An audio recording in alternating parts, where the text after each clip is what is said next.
मित्रों, प्रकाश मनु की पुस्तक पर चर्चा हो रही है और आज तीसरी कड़ी में शीर्षक है डिग्री एवं नौकरी की संघर्ष गाथा। विवाह हो जाने के कारण मनु को नौकरी के लिए इस डिग्री की बहुत आवश्यकता थी, किंतु डिग्री भी नहीं और स्कॉलरशिप भी थीसिस जमा करते ही बंद हो गया था। मनु का आखिरी आर्थिक सहारा जब छिन गया तो हालात यह थी कि अब वो थीसिस पूरी होने की खुशी में उसे जमा कर रहे थे तो उनकी एक आंख हंस रही थी और दूसरी रो रही थी। कितना अद्भुत जीवन चक्र जिसमें मनु जकड़े हुए थे। अब डिग्री 1 साल के लिए टल गई थी और नौकरी आवश्यक थी रोजी रोटी चलाने के लिए। अब सुनीता जी की स्कॉलरशिप ही ऑक्सीजन का कार्य दोनों के लिए कर रही थी। कई जगह मनु ने नौकरी के लिए आवेदन पत्र भरे मगर निराशा ही हाथ लगती थी और ऐसे में जब अनिश्चितता उनके सिर पर मंडरा रही थी तब उन्होंने ढेरों कविताएं कहानियां लिख डाली जिनके माध्यम से उन्होंने अपने हृदय में उठने वाले तूफान को, हाहाकार को थामने की कोशिश की। मनु का इंटरव्यू हर जगह तो अच्छा होता था, किंतु जब चुनाव की बारी आती थी तो कोई और ही ले लिया जाता था। काफी समय के उपरांत ये पता चला कि लोग हिसाब किताब करके इंटरव्यू लेने आए कि कौन किसकी जान पहचान वाला है और फिर अपना जुगाड़ लगाकर इंटरव्यू देने वाला भी साक्षात्कार के लिए जाता है। ऐसे में मनु सोचते कि उनका भला कौन है। अब तो वो सचेत हुए कि ये सब भी होता है जिसकी अब तक उन्हें तो कोई खबर ही नहीं थी। इसीलिए वो हर बार यही सुनकर लौट आते थे, आप में प्रतिभा तो बहुत है, स्ट्रगल कीजिए, बगैर इसके कभी कोई कुछ बना है। मनु अब सोचने लगे थे कि स्ट्रगल के नाम पर क्या जान दे दूं, आखिर ये सब चाहते क्या हैं। इतनी घपलेबाजी अब मनु के लिए मानो जी सकना भी मुश्किल हो रहा था और इस सब को बर्दाश्त कर पाना तो बहुत ही कठिन। जैसा कि अभी ऊपर बताया जा चुका है कि मनु नौकरी के लिए बहुत दिनों तक संघर्षरत रहे, परंतु अब वे स्थिति को बखूबी समझने लगे थे। यही कारण था कि उनकी सारी भावनाएं तेजाब का रूप धारण कर कविता बन पन्नों पर उभरने लगीं। अब उन्होंने केवल लिखते रहना अपना जीवन मान लिया और सुबह दोपहर शाम हर वक्त वो लिखते रहते, यहाँ तक कि वो यह भी नहीं जान सके कि कविता लिखते लिखते वो कब कहानी लिखना आरंभ कर बैठे। एक उपन्यास जिसका नाम एक अधूरी जिंदगी लिखना आरंभ किया, जिसे आज तक पूरा नहीं कर पाए हैं। परंतु मनु का मानना है कि आज वो जो कुछ भी गद्य की रचनाओं में अपना सहयोग दे पा रहे हैं उसी का यह प्रतिफल है। इसके उपरांत मनु ने छोटी छोटी नौकरियां की, जैसे स्कूल में कुछ दिनों तक पढ़ाया इत्यादि, बाद में छोड़ भी दिया। इस सभी परेशानियों के बावजूद लेखक का लिखना बराबर जारी रहा और उसी के परिणाम स्वरूप उनका एक काव्य संग्रह निकला जिसका नाम था छूटता हुआ घर। दरअसल ऐसे काव्य की रचना मेरी समझ से वही व्यक्ति कर सकता है जो गिरी हुई समाज की स्थितियों के समक्ष स्वयं को संपूर्ण रूप से डालना नहीं चाहता, अर्थात जो अपनी रौब में जीना चाहता है।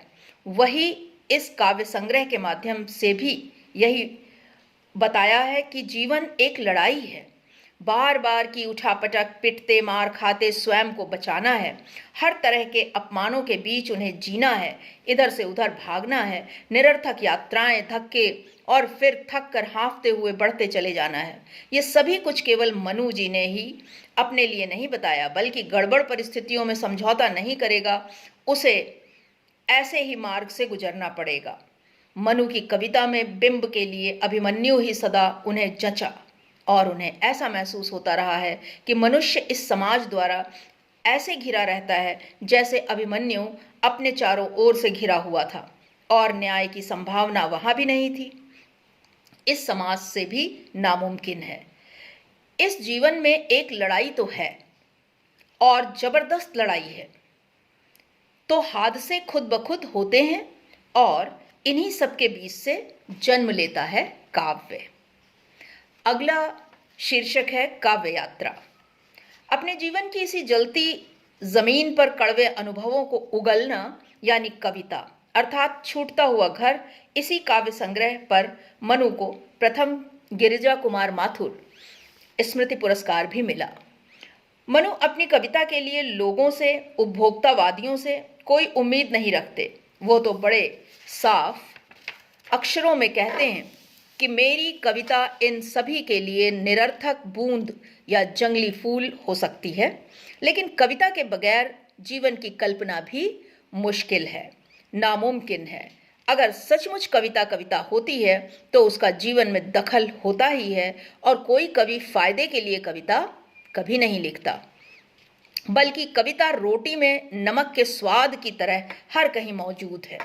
अपने होने का एहसास मनु को हमेशा कविताओं में ही होता है। यही कारण है कि जहाँ साहित्य को अपनी ज़मीन मानकर एमएससी के उपरांत अपनी ज़मीन कविता को ही मानते हैं। मनु की कविता समाज को, समाज के लोगों को, बुद्धिजीवियों को, पाखंडियों को और आम मनुष्यों को, सभी को झकझोर देने की ताकत रखती है। समूची व्यवस्था की अंदरूनी हिफाजतों को सबके समक्ष लाकर पटक कर चिंगाड़ती है।